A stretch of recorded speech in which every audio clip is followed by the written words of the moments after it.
Bonjour et bienvenue pour cette nouvelle vidéo. Aujourd'hui, je vais répondre à une question qui m'a été posée par une personne qui me suit régulièrement, Nathalie, qui m'a posé une question extrêmement précise, qui est la suivante. Qu'est-ce que c'est que l'âme? Alors, je vais répondre à cette question dans quelques instants. Juste avant, je me présente, je suis Philippe Cheniot, coach, thérapeute, formateur et créateur du blog coachinganor.com. Alors, qu'est-ce que c'est que l'âme? Alors, c'est un vaste sujet parce que derrière ce mot âme, eh bien, on y met beaucoup de sens, beaucoup de définitions selon les traditions, selon les personnes. Parfois, l'âme est associée à l'esprit. Et qu'est-ce que c'est que l'esprit? Parfois, l'âme est associée aux émotions. Alors, vous voyez, entre les émotions et l'esprit, il y a un grand décalage. Et puis derrière ces mots-là, bien sûr, chacun y met son sens. Alors aujourd'hui, je vais essayer de faire en sorte de vous préciser, d'un point de vue spirituel et d'un point de vue ésotérique, ce qu'est l'âme. Pour comprendre ce qu'est l'âme, nous devons comprendre que nous sommes des êtres multidimensionnels. Nous ne sommes pas uniquement ce que nous percevons directement de nous-mêmes, le corps physique ou juste cette dimension matérielle, nous sommes beaucoup plus que cela.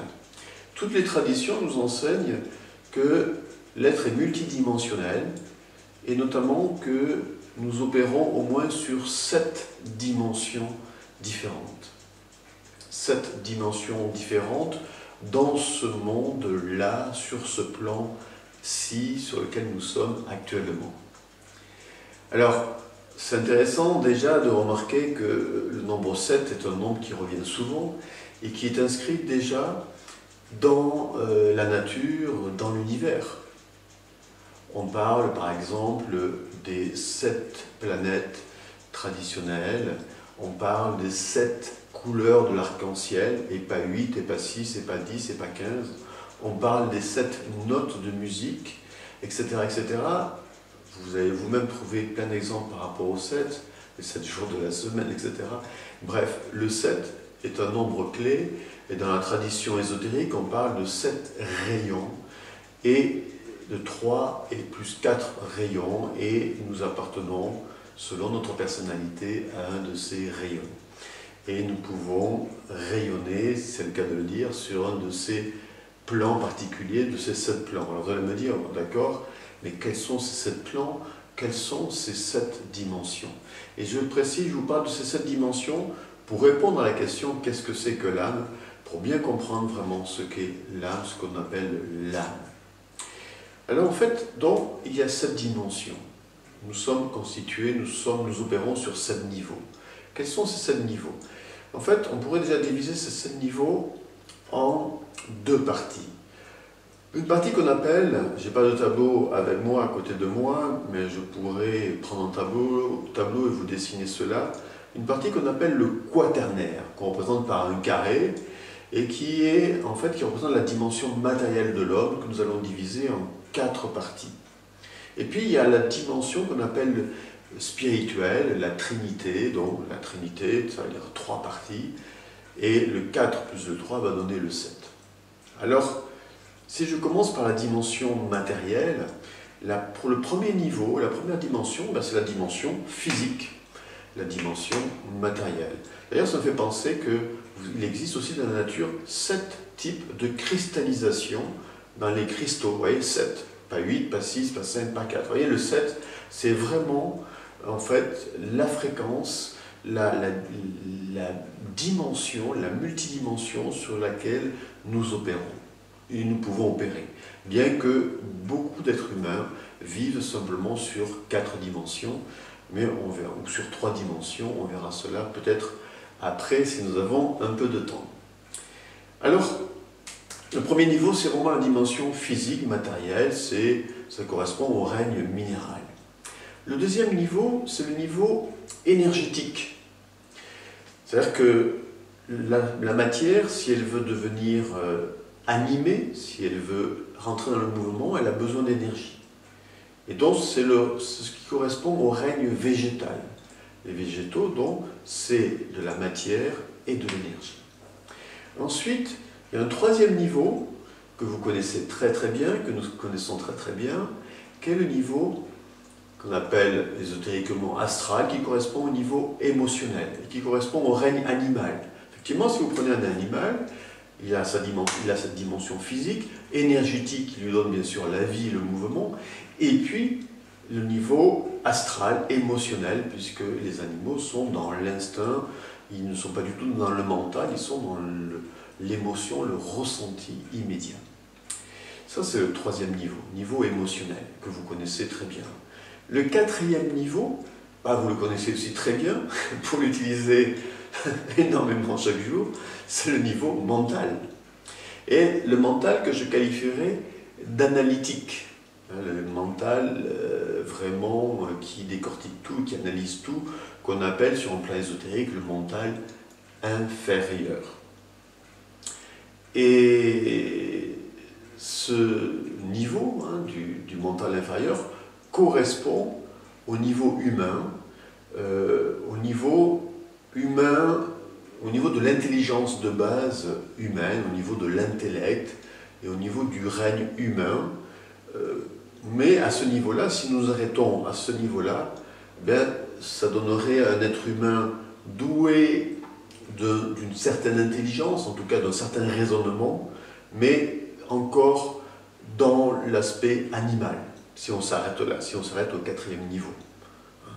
Donc un humain qui aurait plutôt un côté aussi très proche des animaux. Donc, si nous voulons devenir supra-humains, nous devons accéder à la dimension suivante, à la 5e, 6e et 7e dimension. Si nous voulons vraiment être des humains tels que nous devrions l'être, parce que c'est ce que nous sommes en réalité au-delà des apparences, c'est-à-dire être et vivre sur cette dimension, nous devons accéder à la dimension spirituelle. Et je vous disais que tout à l'heure, cette dimension spirituelle, c'est la Trinité. Et cette Trinité, c'est la même chose, on la retrouve dans toutes les traditions. Chez les Indiens, on parle de Brahma, Vishnu, Shiva. Chez, bien sûr, la religion catholique, par exemple, chrétienne, le Père, le Fils, le Saint-Esprit. Chez les Grecs, on parle du triple logos, qui est le triangle fait constitué de la volonté, volonté-loi, amour-sagesse, et puis intelligence-forme.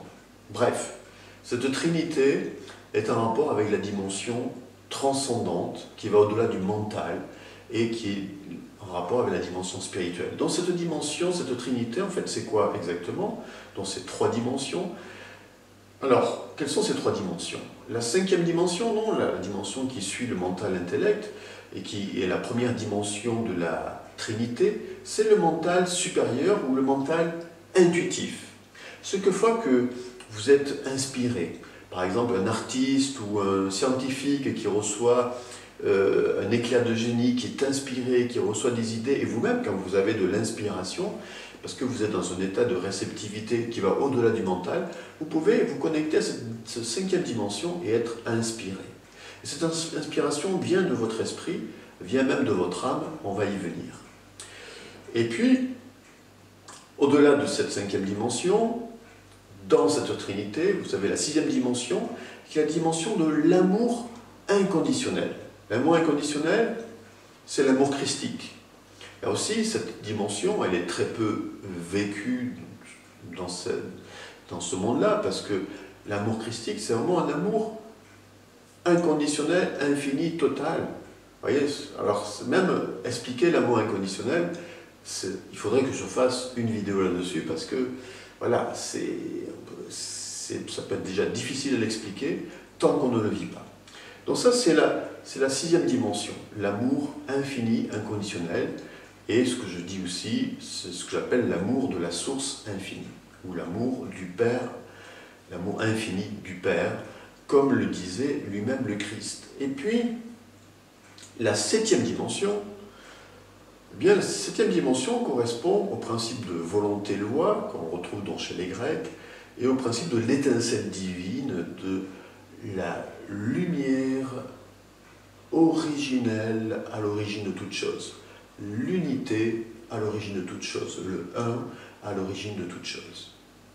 Alors, ce sont des dimensions, bien sûr, que seuls des êtres qui font le chemin spirituel intensément, au cours d'une vie ou de plusieurs vies, peuvent y accéder. Bien sûr, on a beaucoup d'exemples au travers de différents initiés, sages, etc., de personnes qui ont atteint ces différents plans et qui sont arrivés sur ces différents plans. Vous aussi qui m'écoutez aujourd'hui, vous pouvez aller sur ces plans-là, et pour y arriver, j'y reviendrai tout à l'heure, le seul moyen d'accéder à l'inspiration, à l'intuition pure, à l'amour inconditionnel, à l'état d'éveil spirituel et l'état d'éveil christique, et à la reconnexion avec la source spirituelle, c'est la méditation. Et j'ai déjà parlé dans d'autres vidéos de la méditation, mais j'aurai pas l'occasion d'en dire quelques mots tout à l'heure. Alors, qu'est-ce que c'est par rapport à tout ça, l'âme? Bien, l'âme, en fait, c'est l'interaction entre cette dimension spirituelle, la Trinité, et la dimension matérielle qu'on a vu tout à l'heure, composée de 4 composantes, que sont la matière, enfin le corps physique, le corps émotionnel, le corps énergétique, le corps émotionnel et le corps mental. Bien, entre ce quaternaire, cette trinité, il y a un lien, et ce lien, c'est l'âme. Autrement dit, votre âme, l'âme, c'est votre conscience, avec un grand C. Vous savez, cette petite voix à l'intérieur de vous, qui peut vous parler, mais que peut-être que vous écoutez parfois, peut-être parfois vous n'écoutez pas, ou vous n'écoutez plus, je ne sais pas, mais pourtant cette petite voix, la voix de votre conscience, la voix de votre âme, elle est toujours là en train de vous parler, elle est toujours là en train de nous parler, est-ce que nous l'écoutons ou pas? Ça signifie qu'en fait nous sommes toujours reliés à notre âme, si nous le voulons, ou nous pouvons aussi l'ignorer, et lorsque nous nous coupons de cette petite voix, cette conscience de la voix de notre âme, ben nous nous coupons en fait de l'esprit. Parce que l'âme est le support de l'esprit. Si vous voulez, pour simplifier les choses, on peut dire que nous oscillons sur une trinité, l'esprit, l'âme, la matière ou le corps. Esprit, âme, corps. Vous voyez que l'âme fait le lien entre l'esprit et le corps, entre l'esprit et la matière. La matière, elle est mortelle. Lorsque une personne disparaît, eh bien son corps, bien sûr, disparaît, et toute cette dimension physique que je vous ai décrite tout à l'heure, avec l'aspect émotionnel, mental, etc., disparaît. Par contre, l'âme, elle est immortelle, elle ne disparaît pas. Elle fait l'expérience sur ce plan terrestre, elle en tire l'essence pour d'autres incarnations de vie en vie. Elle fait cela pour apprendre, évoluer et devenir omniprésente, omniconsciente de la totalité, finalement, pour devenir Dieu, ce qu'elle est déjà en puissance, en fait, redevenir ce qu'elle est à l'origine, l'étincelle divine. Donc, l'étincelle divine, l'esprit, anime l'âme, et l'âme anime votre corps. L'âme est cette présence à l'intérieur de vous, que vous pouvez connecter par la méditation, qui anime votre corps. Lorsque le corps disparaît, l'âme reste animée par l'esprit. Et d'évolution en évolution, de vie en vie, dizaines, centaines, milliers de vies, eh bien l'âme, quand elle a développé la conscience totale, puisque aujourd'hui nous oscillons sur du 5-10% en conscience, donc il y a 90% à découvrir, eh bien, elle va, à un moment donné, dans l'évolution, se fusionner avec l'esprit et revenir, en fait, dans le un, dans l'esprit. Et donc, l'âme est immortelle, mais elle n'est pas éternelle. Seul l'esprit est éternel. Voilà ce qu'est l'âme. L'âme, c'est votre conscience, c'est cette voix intérieure, c'est cette présence à l'intérieur de vous, qui est l'intermédiaire entre l'esprit et le corps, et qui peut vous permettre justement de vous relier à votre esprit. Et le seul outil que je connaisse à ce jour personnellement, de par mon expérience et ma pratique, c'est le seul outil qui peut vous permettre de vous relier à votre âme en conscience tous les jours et à votre esprit pour activer les pouvoirs de votre esprit. C'est la méditation. C'est ce que j'enseigne. Vous pouvez accéder sur mon blog Coaching en Or à des méditations gratuites. Et puis c'est ce que j'enseigne notamment au cours de mon séminaire, de mes séminaires, Mission de vie et Éveil spirituel, séminaire que j'anime sur 5 jours tout au long durant l'été. Et durant ces 2 séminaires, surtout durant le séminaire Éveil spirituel pendant 5 jours, nous allons vraiment faire ce cheminement de l'âme, ce cheminement du retour, ce que j'appelle le retour à la maison, pour se reconnecter en conscience à la source, à notre divinité, à ce que nous sommes réellement au-delà des apparences en fait. Les apparences ne sont que des apparences, c'est-à-dire ne sont que des illusions. L'essentiel est invisible pour les yeux, n'est-ce pas? Et au-delà des apparences, nous sommes des êtres de lumière, nous sommes des êtres spirituels. L'idée maintenant, et c'est vraiment important pour vous qui m'écoutez aujourd'hui, c'est d'apprendre, de faire ce cheminement d'éveil spirituel, de vous relier en conscience par la méditation à votre âme et à votre esprit pour activer vos pouvoirs intérieurs et faire de votre vie une vie de miracle, une vie merveilleuse. C'est ce que je vous invite à faire et c'est ce que je vous apprends à faire et à le faire pour l'acquérir et l'intégrer définitivement dans votre vie. C'est ce que je vous apprends donc au cours du séminaire Éveil spirituel qui aura lieu dans cet été.